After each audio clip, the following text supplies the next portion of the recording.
नमस्कार विद्वान साथियों, लर्न पांडम संस्कृतम चैनल पर आपका स्वागत है। साथियों, आज अशुद्धि संशोधनम भाग 3 पढ़ेंगे। कहने का मतलब करण कारक तृतीया विभक्ति में जो अशुद्धियां हैं उनको हम शुद्ध कैसे करें, उसके विषय में हम जानकारी प्राप्त करेंगे, विद्यार्थियों अभ्यास करेंगे। तो आइए प्रारंभ करते हैं।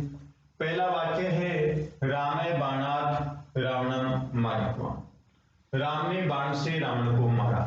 तो विद्यार्थियों, इस वाक्य में अशुद्ध शब्द कौन सा है? तो इस वाक्य में देखिए, राम प्रथमा विभक्ति एकवचन है, तो यहां पर भी जो मारित्वान है कर्तृत्व प्रत्यय है, ये भी प्रथमा विभक्ति एकवचन है, ये भी पुल्लिंग है और ये भी पुल्लिंग है। किसको मारा? रावण को मारा, तो इसमें द्वितीय विभक्ति है, कर्म कारक है। और किस से मारा? बाण से मारा, तो यहां पर गलती है। तो विद्यार्थियों, बाणात के स्थान पर आंसर होगा बाणेन, क्योंकि बाण से उसको मारा, बाण के सहयोग से रावण को मारा। तो इस प्रकार से हम यहाँ पर तृतीया विभक्ति एकवचन का प्रयोग करेंगे, बाणी। रामे बाणेन रावणम मारित्वा। नेक्स्ट वाक्य है से पुस्तकम पठ्यते। तो विद्यार्थियों, यहां पर देखिए, से प्रथम पुरुष एकवचन है, तो क्रिया भी प्रथम पुरुष एकवचन है। यहाँ पर पुस्तकम है, ये कर्म कारक है, तो वह पुस्तक पढ़ता है, ऐसे नहीं। तो विद्यार्थियों, यहां पर देखिए, जो क्रिया है वो आत्मनेपद में है, क्रिया आत्मनेपद में है, और यहां पर कर्ता जो है प्रथमा विभक्ति में है, प्रथम पुरुष में है, तो प्रथमा विभक्ति में है। तो आत्मनेपद में जो कर्ता होगा, आत्मनेपद का मतलब आत्मनेपद में क्रिया है, तो ये वाक्य या तो भाववाच्य में हो या कर्मवाच्य में हो। भाववाच्य में हो नहीं सकता क्योंकि यहाँ पर कर्म है, तो ये कर्मवाच्य में होगा। तो विद्यार्थियों, कर्मवाच्य बनाने के लिए कर्ता में तृतीय विभक्ति का होना आवश्यक है। तो यहाँ पर से के स्थान पर हमारा शब्द होगा तीन, तो तीन पुस्तकम पठ्यते, उसके द्वारा पुस्तक पढ़ी जाती है, ये वाक्य शुद्ध हुआ। नंबर 3 देखिए, लवः रूपे यज्ञदत्तेन सदृश है। लव रूप में यज्ञदत्त के समान है, लव रूप में यज्ञदत्त के समान है। तो विद्यार्थियों, सदृश के योग में तृतीया विभक्ति का प्रयोग किया गया है यहाँ पर, लेकिन यहाँ पर जो विशेषण है इसमें भी तृतीया विभक्ति का प्रयोग किया जाएगा। तो रूपे के स्थान पर लिखेंगे रूपेण। लव रूपेण यज्ञदत्तेन सदृश है, लव रूप में यज्ञदत्त के समान होगा। यहां पर तृतीय विभक्ति का प्रयोग किया जाएगा, न कि सप्तमी विभक्ति अधिकरण कारक। नेक्स्ट देखिए, मन से ध्यानम करोति, मन से ध्यान करता है, मन से, तो यहां पर तृतीय विभक्ति है का प्रयोग किया जाएगा, मन से। करण के अर्थ में तृतीय विभक्ति का प्रयोग किया जाता है, तो जो मन से है इसमें तृतीय विभक्ति लगाएंगे मनसा, मन सा। मने मनसी मनांसी, मने मनसी मनांसी, मनसा, मनोभ्याम मनोभी। तो यहां पर लिखेंगे मनसा ध्यानम करोति, मन से ध्यान करता है। नेक्स्ट है पंडित। पंडित है गोत्रात भारद्वाज है। यहां पर जो पंडित गोत्र से भारद्वाज है, पंडित गोत्र से भारद्वाज है, गोत्र के अर्थ में किसी का गोत्र बताया जाता है, तो वहां पर तृतीय विभक्ति का प्रयोग किया जाता है। तो यहां पर गोत्रात के स्थान पर हमारा शुद्ध शब्द होगा गोत्रेण, शुद्ध शब्द होगा विद्यार्थियों गोत्रेण। तो पंडित है गोत्रेण भारद्वाज है, पंडित गोत्र से भारद्वाज है, इस प्रकार हमारा वाक्य शुद्ध होगा। नेक्स्ट नंबर 6 देखिए, अलम अति विस्तार आए।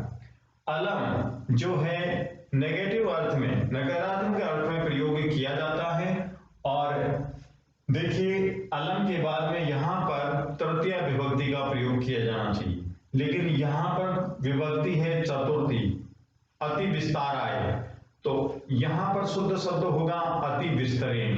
क्यों होगा?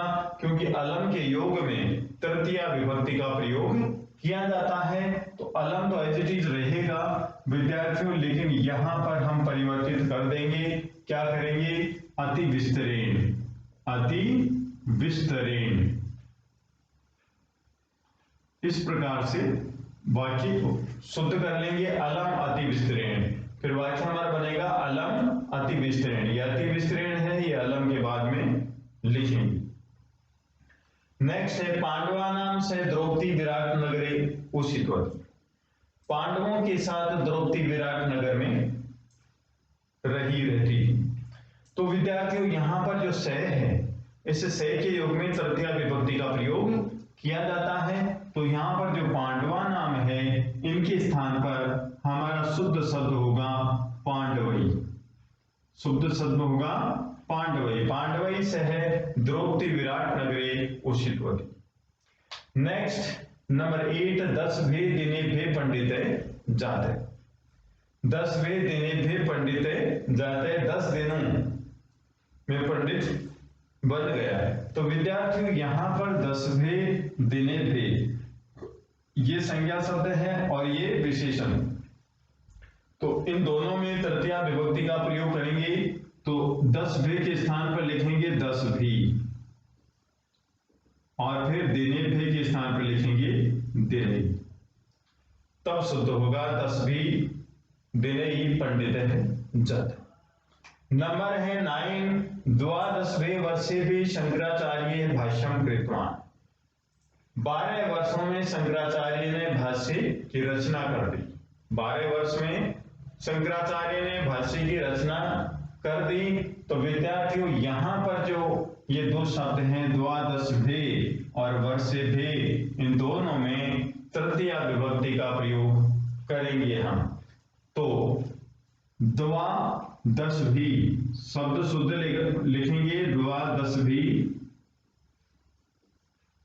और वर्षे, द्वादशभी वर्षे शंकराचार्य भाष्यम कृतवान। 12 वर्षों में शंकराचार्य ने भाष्य की रचना कर दी, क्योंकि रचना करने के अर्थ में तृतीया विभक्ति का प्रयोग किया जाता है। नेक्स्ट, परशुराम प्रातर्मय विष्णुना सदृश। सदृश है यहाँ पर उपपद समान, इसके अर्थ में तृतीया विभक्ति का प्रयोग किया जाता है। ये हमें पता है, विष्णुना तृतीया विभक्ति का प्रयोग किया गया है। नेक्स्ट, विष्णुना के आगे पराक्रम है, ये विशेषण है। किसका विशेषण है? विष्णु का विशेषण है। तो विद्यार्थियों जब संज्ञा में तृतीया विभक्ति है, तो विशेषण में भी हमें तृतीया विभक्ति का प्रयोग करना चाहिए। जो विभक्ति इसमें है वही विभक्ति इसमें होनी चाहिए। तो पराक्रम के स्थान पर लिखेंगे पराक्रमई, पराक्रमेण, पराक्रमेण। परशुराम पराक्रमेण विष्णुना सदृश है। परशुराम पराक्रम, पराक्रम में विष्णु के समान है। आवाम पुस्तकानि पठितानि, यहां पर विद्यार्थियों देखिए वही कर्मवाच्य है, और कर्मवाच्य में यहां पर पठितानि प्रयोग किया गया क्रिया का। कौन सी क्रिया है? पठ धन कत प्रत्यय है यहाँ पर। तो कत प्रत्यय नपुंसक लिंग फल की तरह चलता है, जैसे पठितम, पठिते, पठितानि। तो पुस्तक के पुस्तकानि के समान पठितानि का यहाँ पर प्रयोग किया गया है।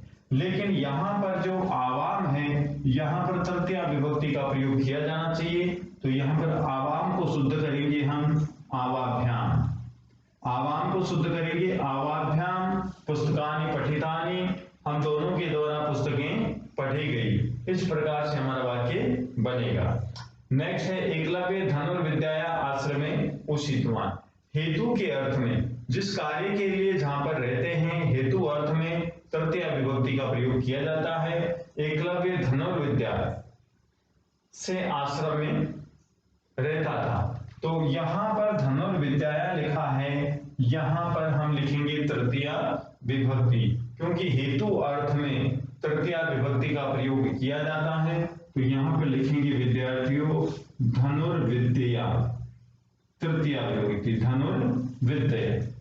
नेक्स्ट है 13, सापृष्ठात् कुब्जा, वे पीठ से कुब्जा है, वे पीठ से कुब्जा है। तो अंग विकार के अर्थ में भी तृतीया विभक्ति का प्रयोग किया जाता है। या फिर पृष्ठात् है, पंचमी विभक्ति है, तो इसके स्थान पर हम विद्यार्थियों लिखेंगे तृतीया विभक्ति पृष्ठीन।